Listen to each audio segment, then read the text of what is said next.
what we are dealing with, that how we are comparing the two models, old and new model of reading. Reading skills is having number of models involved in it, but we as teacher have to follow few models so that we can assess the children in a better way.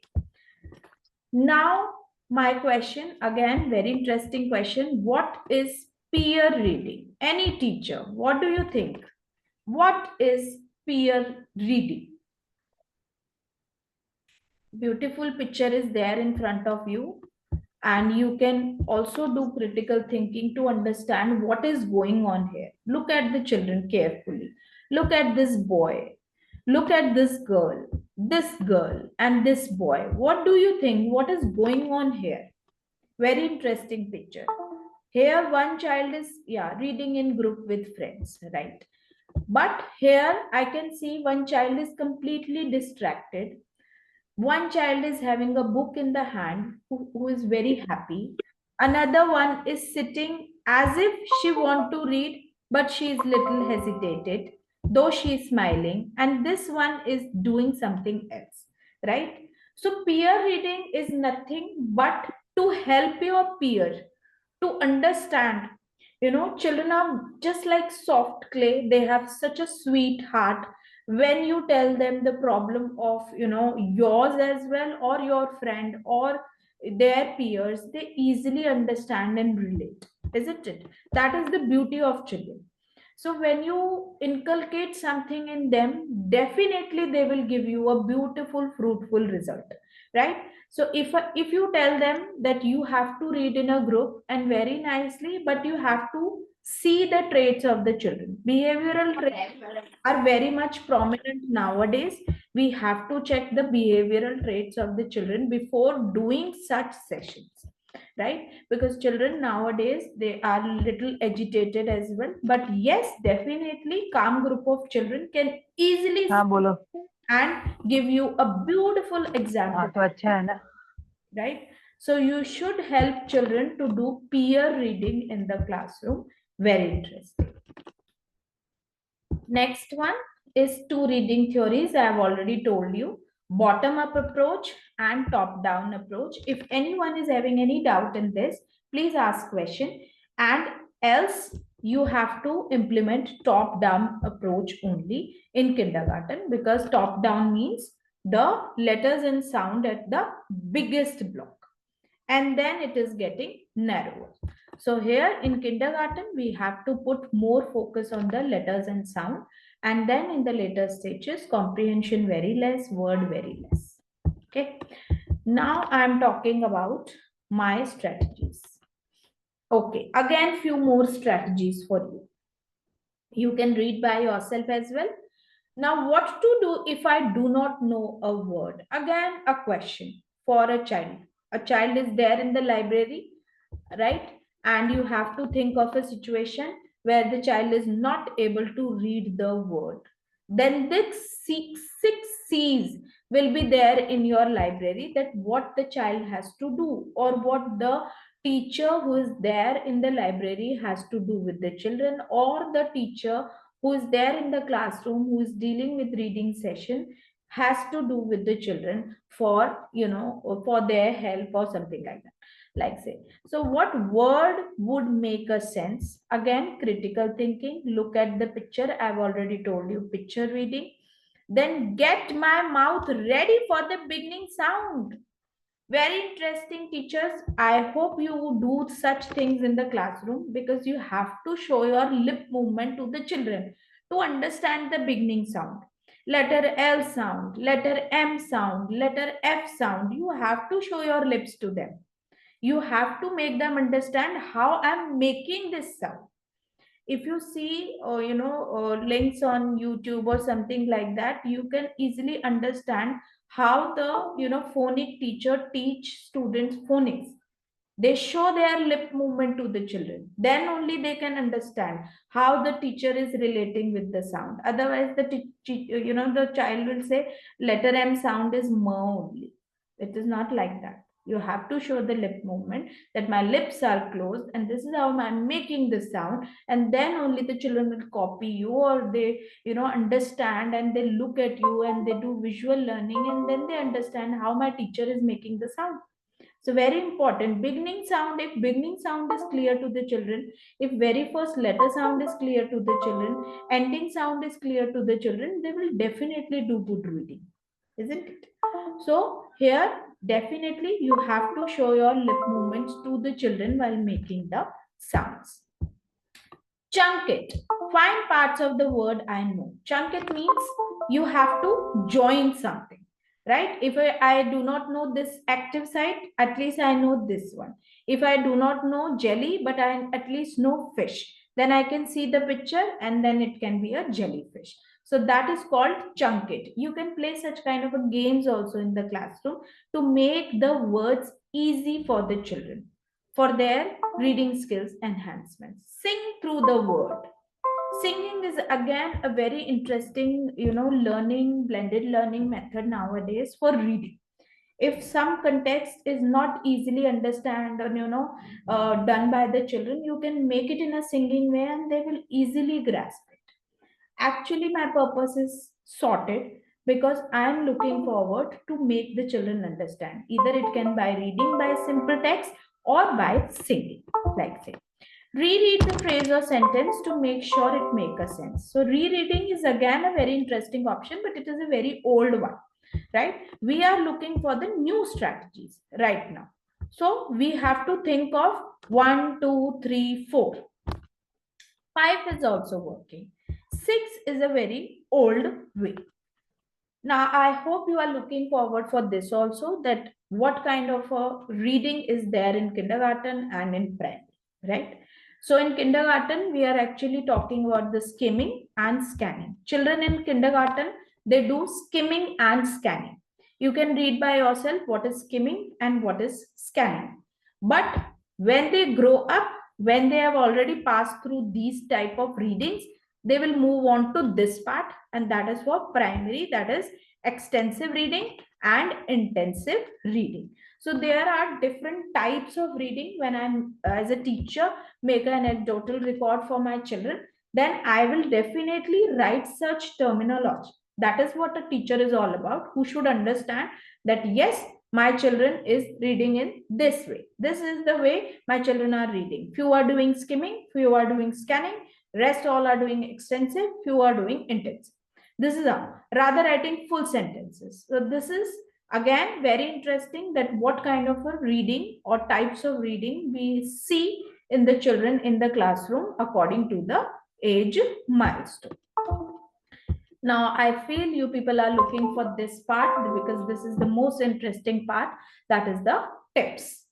Now, quickly sharing the tips with you how you can enhance the reading in the classroom. First of all, start with the phonic awareness. So, phonics should be appropriately clear to the children using any kind of activity, playing with the word families, singing songs, any way. At least 5 ways should be there. 5 ways should be there to make the children aware of the phonics, not only one method. Then introduce sight word. Sight word, how you will introduce sight word, I don't know how you do in your classroom, but you have to make a wall, right? Sight word should be there in the classroom. If it is there, they will definitely read those letters and words and every day, and then you can keep on changing and keep on shuffling them. So sight word wall is again very fruitful. Third one is, now I'm sharing the third tip, use picture books. Keep picture books in your classroom. Get it assigned from the library. Keep it in your classroom. Give them to the children and let them explore more and more. Or else you can take them to the library and let them explore there in the library. Engage in shared reading. Shared reading is very fruitful for a teacher. I, as a teacher, also appreciate this thing because peer, they help each other like anything. If they are friends, they will definitely help their friends who are not able to understand. And when they are telling them at the same temperament, they easily learn also because they feel comfortable and cozy with their friends. So shared reading is very good, but you need to check the behavior of the children once, right? Utilize guided reading.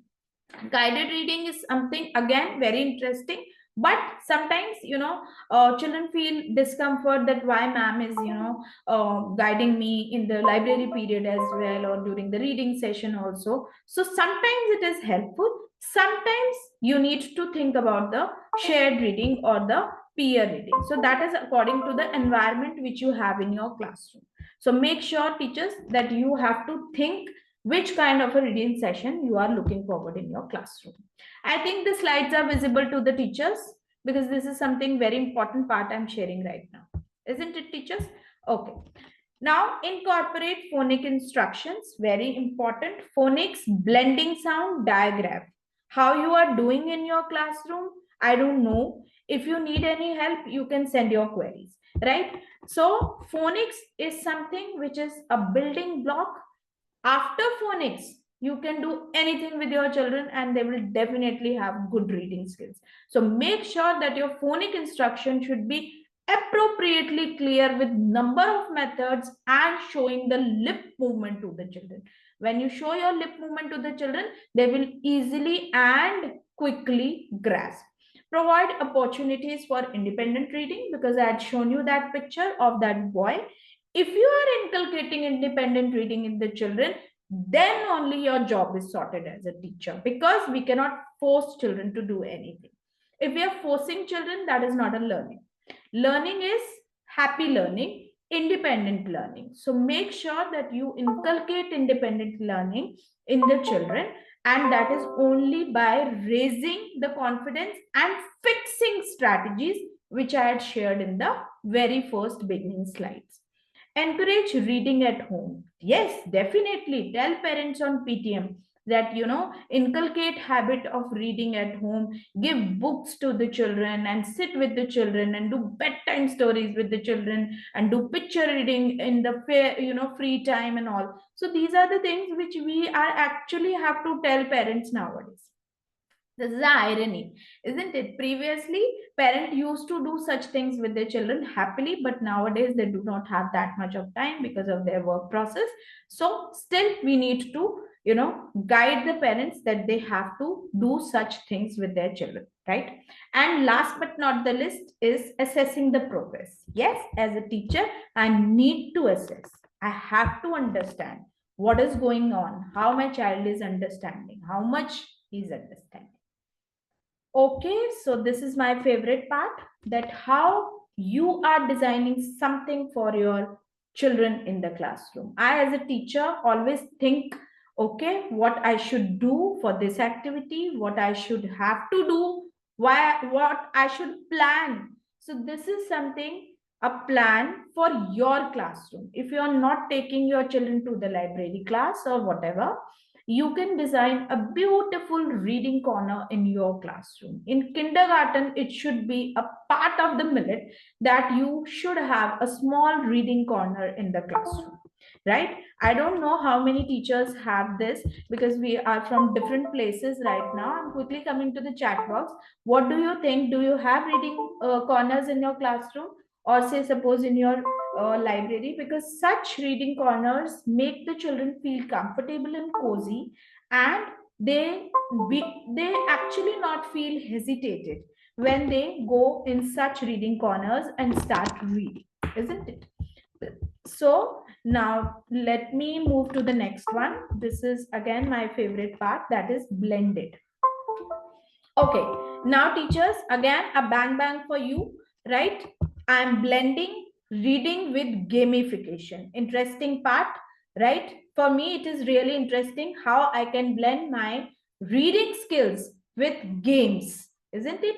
So here I have shared one picture also, that hopscotch by number is always there. Why not hopscotch with words, or sight words, or something like that, or ludo with letters, or letter scavenger hunts, or storytelling, retelling with the puppets, but those puppets are actually the words, not the puppets actually. And rhyming word races, playing ludo, playing snacks and ladders using word and all, right? I am looking forward for this picture because I really like to show it in a full zoom. Yeah. So think out of the room, roll the die, move that many spaces, say the word, and write it on the list. So again, this is a sight word race. Gamification, your gross motor skill along with the reading skill. The child has to hop in each and every one, in each and every block, has to speak. And this is a game where the child feel, why? I have to finish it. So I have to read all the sight words. And the moment sight words are clear, reading is already sorted. So this is again you can do in your class. Again, very interesting. Blend with fine motor. Now I have a stencil with me, and then I have CVC words. Particularly I've designed it for CVC words. Now you have to put CVC words in this bowl having grains or whatever, and then the child has to find out those letter and make CVC words in this stencil. Again, very interesting. And the child has to read, or you can do it in pair also. One has to find out, the another one has to read. So this is again go hand in hand, peer learning as well, along with that fine motor too, isn't it? Now, last but not the least is my favorite part, that is independent learning, independent reading. Promote independent learning in the children, promote independent reading in the children, because we as teacher are here just not to force the children but to make them understand what is the importance of reading. So yes, independent reading is very important. Encourage children to read books. Books are their real friends, and discourage children to watch screen and all whatever, like say. So, teachers, this is all about it. Reading is actually a feeling, and let the children feel it. You can make touch and feel books also for the children. You as a teacher can create anything for the children to accomplish your objective, your learning goals, your LOs and all, like this. So the idea behind this whole webinar was nothing but to make children understand what reading is, and to motivate them, and to understand what actually they need, isn't it? So you as a teacher can give them a particular light in that particular area. It is a very simple word, reading, but what is actually required and what the child is feeling from inside, as the child is not able to read, what I as a teacher doing for that child, that is a turning point. So yes, teachers, this is all about today. If you have any query, you can connect on the email which I have already shared with you. And if you have any queries, please ask.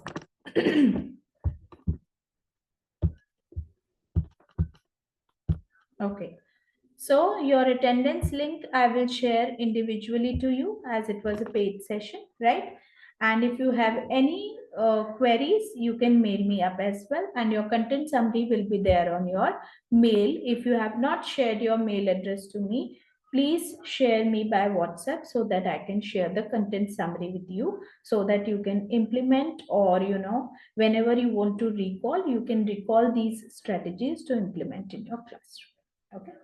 So thank you so much for participating and giving your valuable time for 1 hour.